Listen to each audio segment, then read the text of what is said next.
I'm excited about entrepreneurship, and maybe not for the same reasons that it might attract lots of other people. I think it's important because it represents, there are two really distinguishing traits about it that I think are critical and largely unrecognized.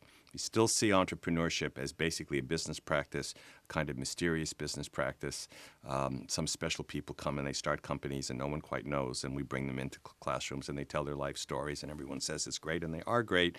But there's a part of the broader process that we miss.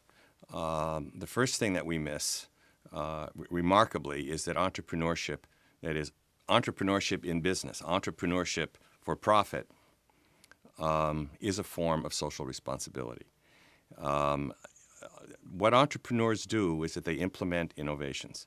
They take new ideas, better ideas, faster ideas, less expensive ideas. They make things better. Entrepreneurship is really the process that helps us get better. It's how we get better. And that's why it's socially responsible to be an entrepreneur.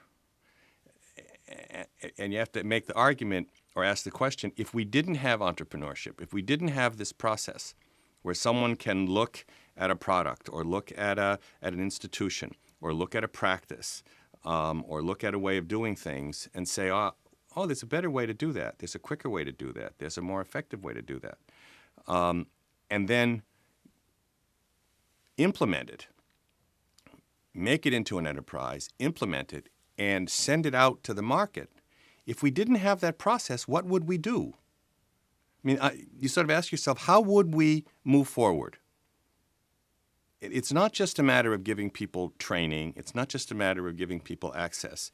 It's a matter of creating a system in which we value this combination of skills, which is seeing the world differently, implementing that vision, and then putting it into circulation so that you and other people benefit.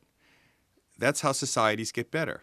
So part of my argument is it's a basic form of social responsibility, and to block it. If you see it, if you ask, what happens if we said to people, no, you may not. You may not have an idea, or if you have an idea, we're going to make it very difficult for you to implement that idea. We're going to make it very difficult for you to find the funding. And then if you implement it, you're not going to be able to own what you've made. You're not going to be able to sell what you've done. If we didn't have this, how would we do it?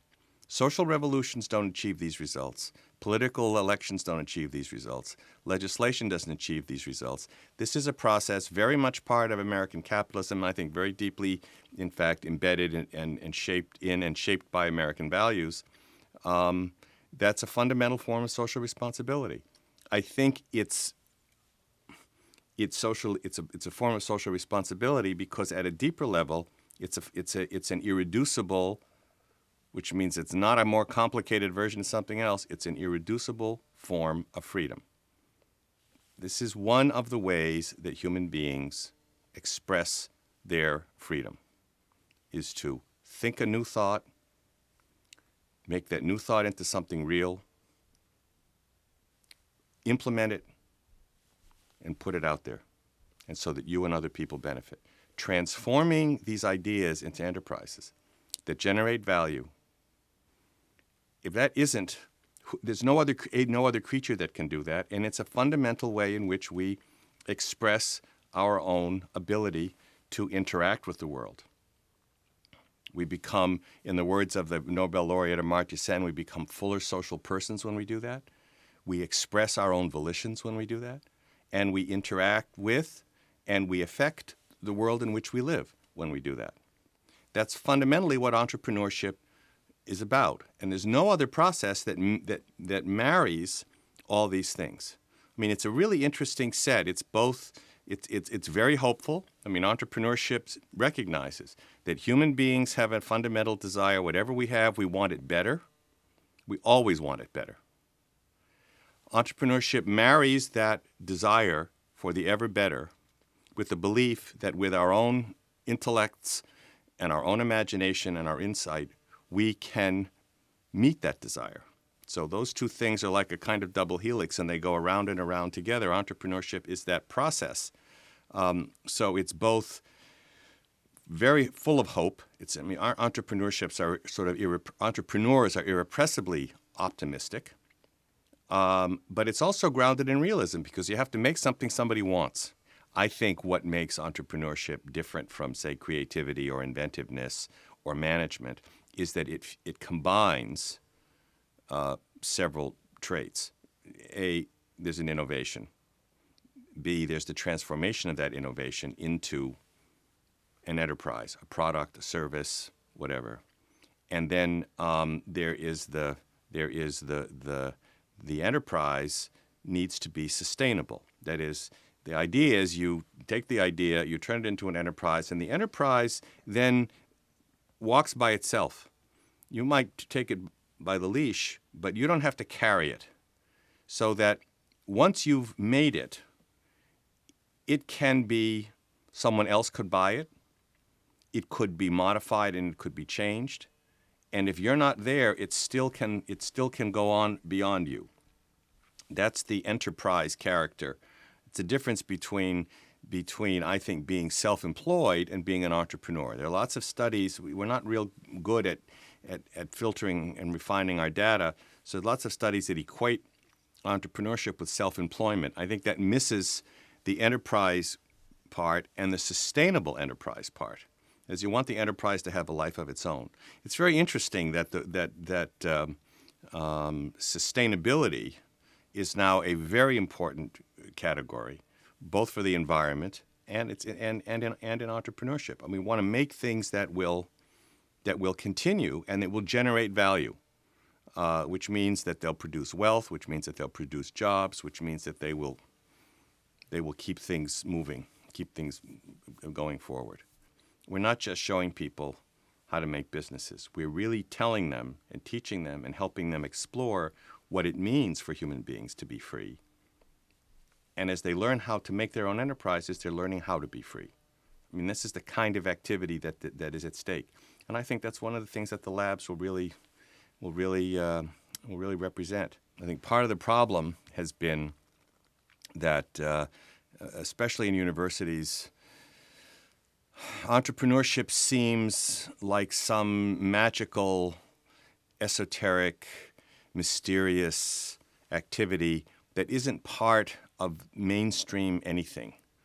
And I think part of what the labs will begin to do is really unpack that, really take the mystery away, really begin to say, look, this is a process we can understand, this is a process we can construct, this is a process we can accelerate, and to build it. And that's a very exciting development. What we're learning is there's some things that universities can do and that higher education can do with respect to entrepreneurship, and there's others that it probably isn't really well suited for, that are very important.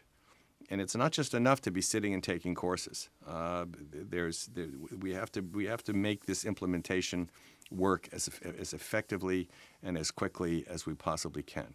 I mean, we have unparalleled challenges as a nation. We have unparalleled challenges as a planet.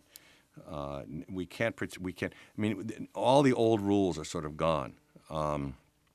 We're much more intensely global. We have environmental challenges that are unparalleled. We have political challenges of the sort we've never had before, and we live in a technological environment that really is novel. That's the world. That kind of world is going to need entrepreneurs and entrepreneurship more and more and more. There isn't any other force to manage it, to adapt to it, to see how it's going, to respond to it. That's part of what entrepreneurship is, and I think that's what the labs will help to crystallize. I think the labs have a huge potential both for results, both for in terms of the outcomes, but also in terms of their sort of instructional capacity to show what can be done and how it can be done, and to really become a kind of exemplar of what entrepreneurship at its most elevated and most effective form can be and how it can work.